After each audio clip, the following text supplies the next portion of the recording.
directing the slides. So have the next slide, please. So I just wanted to start out with the timeline for our fall 2024 cycle. All of this information is going to be on our website, or is on our website currently. But just so you kind of get an idea of the time frame in which these proposals will be due. Our RFA was released on July 12th. We have a two-stage submission process that I'll talk about in the next few slides, but the letter of intent submission deadline is only less than a month away. So that's August 23rd, 2024. We then review those letters of intent, and the notification of the applicants who are submitted to submit a full proposal will go out about 3 weeks later on September 13th. And then the full proposal deadline will be approximately 1 month later on October 18th. The review process will take place between October and December, and the final selection will be made in January. The funding will start April 1st, 2025. So that's just an overview of the timeline for this cycle. Okay, next slide. So we have two different pilot funding mechanisms. One is the standard pilot proposals. So these are sort of the standard pilots that you think about, with usually one PI, and their maximum award is $50,000. And then the multidisciplinary pilot grant is a maximum of $125,000. And I'll go into detail about the differences between these two RFAs. Second slide, next slide. So the purpose of both of our pilot award mechanisms is to support clinical and community-based research. So these are not to support basic science or preclinical research projects. The purpose is to collect initial data that's really going to be used for external grant applications and the development of approaches and new tools for improvement of clinical and community care. Next slide. Okay, I mentioned the two-stage submission process on the first slide. So the first stage is a letter of intent, or LOI, and that is the deadline for that is going to be August 23rd. From those letters of intent, which are one-page letters of intent, the letters of intent include the project aims, hypotheses, a little bit about the team, and the major goals. And we have extensive information about the letters of intent on our website, including examples of prior letters of intent. So if you haven't written a letter of intent before, you can see what one looks like. But once we've reviewed the letters of intent, we select up to 15 letters of intent to be invited for submission of full proposals, which are due October 18th. So a little bit more about the standard pilot grant application process.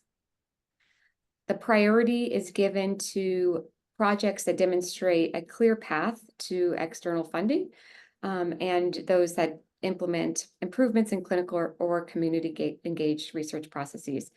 It also is helpful to have commitments of the PI to a research career. So the eligibility for the pilot proposal submissions, full-time faculty members at USC or CHLA at the date of the letter of intent submission. So that would be August 23rd this year. So you have to be a full-time faculty member at USC or CHLA.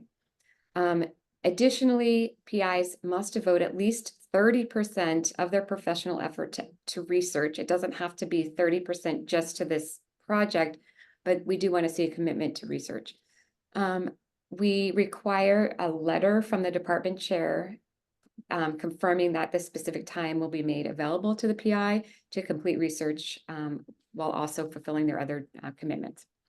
Postdocs, residents, fellows, students, and community members cannot be PIs, but they can be included as co-investigators on the proposals. International faculty who are non-US citizens, permanent residents, must have a USC appointment and currently hold a visa to allow them, which would allow them to remain in the US for a long enough period to complete the proposed project. And the eligibility is the same for both the standard pilot and the multidisciplinary pilot.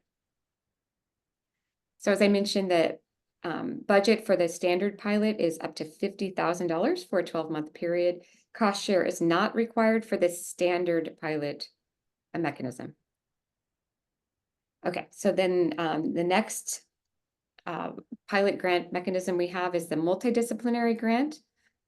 Talk a little bit more about that. So here, the priority is really to develop multidisciplinary projects that engage investigators from different disciplines, usually different departments or schools. And these would have a clear path to sustaining external funding to support these multidisciplinary projects. We also require the ability of these projects to move rapidly through the research process. So milestones are mandatory, and the ability to move through those milestones quickly must be met in a 6-month period in order to get funded in the second 6-month period, as I'll talk about in the next slide. Similar to the standard proposal, commitments of the PI to a career in research is considered a plus. So again, the eligibility is similar to the standard research proposal, but in this case, the multidisciplinary projects require multiple PIs, so at least 2 PIs with expertise that's complementary. They need to come from different schools or departments.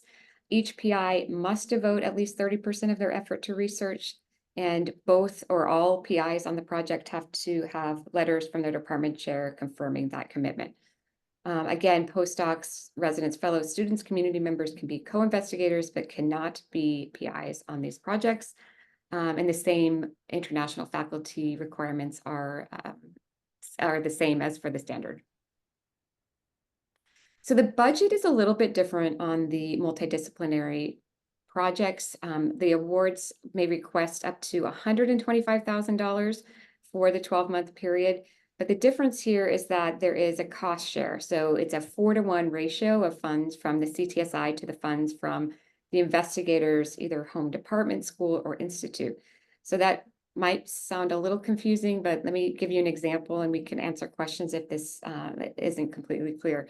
So the maximum of award that would come from the CTSI would be $100,000, and then $25,000 would need to come from the PIs. It could be from one PI or all of the PIs, can be split in between all of them. But $25,000 has to come from the PIs. And that can be from the department, school, institute, but there has to be a commitment from those departments for the $25,000. And you have to have a letter of support showing that will be commitment, that there will be a commitment from those schools. As I mentioned earlier, the other main difference with the multidisciplinary projects is that we really want projects that are going to move quickly and be able to advance science in a rapid way. So we require after 6 months that the milestones will be submitted to the CTSI, will be reviewed before the second allocation of the money will be given. So 6 months, the first 6 months will be funded, and then milestones will be submitted. And then once those contingent on good progress, the second 6 months will be funded as well. So that's just a little bit about the different mechanisms. I did want Leslie to just show you what the website looks like, because there's a lot of information in great detail on the websites that I think will be helpful as you sort of start to prepare your proposals, and we'll be answering questions as well. I just wanted to direct you to this website. So Leslie can put the website in the chat as I'm answering questions, but I just wanted her to show you what it looks like. So once you get to the website, it tells you a lot of detail. So scroll down a little bit. So here's the application deadline. You can see on the right-hand side the examples of the letters of intent that I mentioned earlier. That would be helpful if you haven't written a letter of intent, just to see what it looks like. There's a couple of examples there. Taking a minute to come up. Well, it's coming up. I'm going to look roughly how many awards are given per year. Last year we awarded 6. Is that correct, Leslie? Yes, we awarded 4 standards and 2 multi-grants. So that's pretty standard. So this is just what a letter of intent would look like. It's a 1-page document that includes just really kind of an overview of what the project is, the main aims, hypotheses, impact, and a little bit about the team.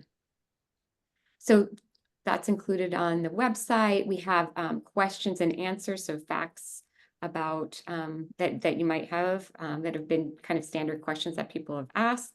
So you can refer back to that as well. We have also on the website, if you scroll down, lots of information about including the RFA. So the full proposal is located up a little bit. There we go, under the documents as well. So all of that information is on our website and can be referred to as you're developing your proposals. So I just wanted to make sure you knew that that was there, and I think has a lot of detail that would be important as you're preparing your applications. But with that, I think I would like to open it up for questions. I did want to say one thing. You may be asking, where do we submit this LOI? If you scroll down towards the middle of the web page, we have a button here, click to submit LOI, and that'll take you to our Info Ready portal where you can go ahead, fill it out, and submit your LOI. So that's pretty important. Let's see if the portal loaded. This is what it looks like. That is all. Thanks, Leslie. Do we have any questions?